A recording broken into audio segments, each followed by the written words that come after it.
1A metal hydroxides. Let me group, and that's going to save both you and me a bunch of writing, but let's translate. What does that mean? You get over there. Here's your 1A family. Also called what? Alkali metals. Okay, leave hydrogen out of it. It's kind of a switch hitter. So if you have a metal from the 1A family, so if you have lithium hydroxide, sodium hydroxide, potassium hydroxide, rubidium hydroxide, and so on, those are strong. Then, your next ones. We go to the 2A family. There's 3 from the 2A family to know. What's another term for the 2A family? Alkaline earth. Alkaline earths, yes. This one is strong. Strontium hydroxide is strong, and that's an R if you can't read my writing. And barium hydroxide is strong. And again, it's got nothing to do with can it hurt you. It has to do with, if you put it in water, it goes 100% to the right to produce as many ions as possible. So, a possible test question. This semester or next semester. I have this. First thing that should fire through your brain, acid, base, or salt, and you're all going to shout, Base. base. Then the next thing that should fire through your brain, strong or weak? Weak. Weak. And how do you know it's weak? It's not on the list. You know, you could go to the lab and run some studies on it, but it's not on the list. And then the third part, the definition of a salt, was the garbage term. And this is our comparable list.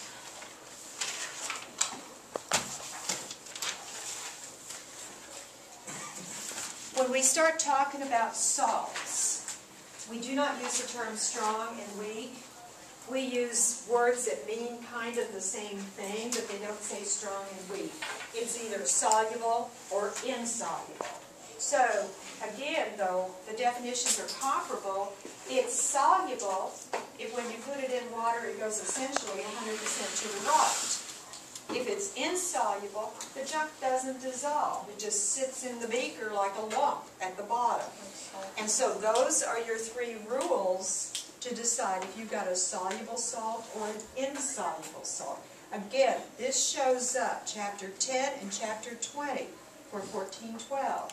You earn lots of points by this semester knowing how to use it and interpret it. Next semester, it's going to be on your memory tapes, along with strong acids and strong bases. Andrew? We need to do that to the test. This one? No, not this one. Not for 1411. Okay, so if I have, let's just try a couple. I have this, and I have this. Okay, when you see things, remember, the first thing that should fire through your brain, acid, base, or salt. And this stuff would be a what? Salt. Salt. Because no H out front, no OH out back. Potassium cyanide. It's what in the movies all the spies carried in capsules, so if they're captured, they'll take it, die quickly with no pain. That's probably a lie, but it's very, very toxic stuff. It's a salt. But of course, when you're talking salt at home, when you say, please pass the salt, you don't want a family member to hand you that stuff. You want sodium chloride. So salt is a broad term. Now, after you decide it's a salt, it's inappropriate to say weak or strong, but you do say soluble or insoluble. So looking at your rules, is this stuff soluble or insoluble? Where would you go with that, Bruce?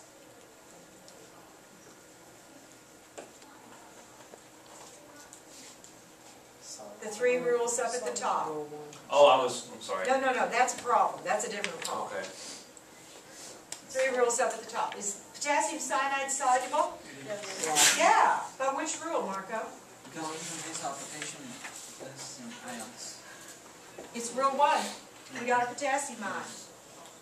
Also, if you know something's really, really toxic and will kill you, it's got to be soluble. If somebody's popping potassium cyanide for suicide, I'm not advocating this at all. But if you do, the reason that it kills you is that it dissolves and then it's absorbed by your body. And so if something that does not dissolve in your body, it's going to pass on through and not kill you. And so potassium cyanide is very soluble because potassium salts are soluble salts. Okay, next one. Acid, base, or salt. And you say, which? Pedro? Salt. Oh, Salt. Now, Pedro, soluble or insoluble? insoluble. Insoluble. By which rule? 3. 3 is our garbage rule. See, rule 1. If you have one of those 5 ions, you're soluble. You could have 2, but as long as you have at least 1, you're soluble. Okay, then, rule 2 goes with chlorides only. And rule 3 is just anything else.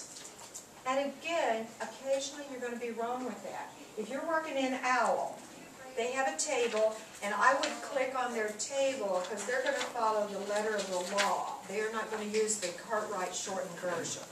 And so use their table to interpret. But for our purposes, this is sufficient. Okay, so it's inside. But what's interesting is barium salts are very, very toxic. But if you go in for an x-ray, let's say you think you have an ulcer, because they used to think it was caused by worry, so you're worried a whole bunch about chemistry, so you think you have an ulcer. You got to drink this barium sulfate suspension, that white chalky junk, because soft tissue doesn't show up. Why doesn't that kill you? It's not soluble. It goes in, you take your x-rays, and eventually it goes on out. So if your radiologist got a great deal on barium nitrate and decided to have you drink some barium nitrate, you'd probably die. Because nitrate salts are soluble salts up there at the top. And so they use something that's insoluble. You got the heavy metal that's going to show up on x-ray, but it's not going to poison the person. That is section 1. The only other thing in section 1 is the idea of electrolytes. Electrolyte, the definition is simply anything that produces ions in water solution. And you hear the term electrolytes. If you go out and run a marathon, they talk about electrolyte balance, drink some Gatorade or whatever product they're trying to sell to replace not just the fluid, the water, but to replace your electrolytes.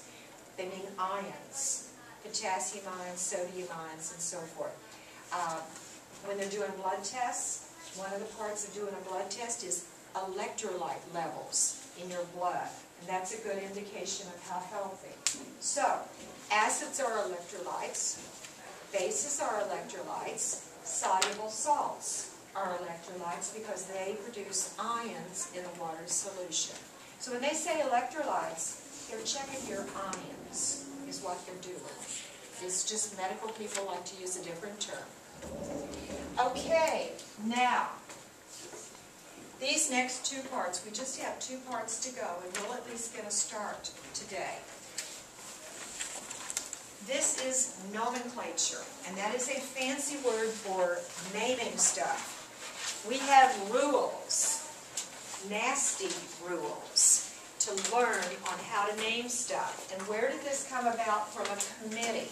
It was called the International Union of Pure and Applied Chemistry. They had a committee. They abbreviate that and call it the IUPAC rules, International Union of Pure and Applied Chemistry. Don't need to know that. Just, it's rules. Keep in mind, when you have these thoughts of hatred in your mind, I am the interpreter. I did not make this up.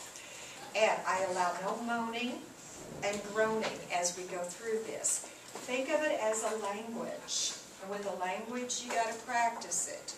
The name of the game in this language is to get endings correct. And we're going to have some crazy endings. We have I'd, I-D-E, ite, I-T-E, ate, A-T-E. We have us, we have it, and it's nuts. Okay, but think about it. Think about Spanish. If you have an O ending, it indicates masculine. If you have an A ending, it indicates feminine. like niño, niña, okay, muchacho, muchacha. Okay, the O and the A, and everybody goes, no big deal, we know that. Think of this, keep an open mind for this as you would if you were studying a foreign language.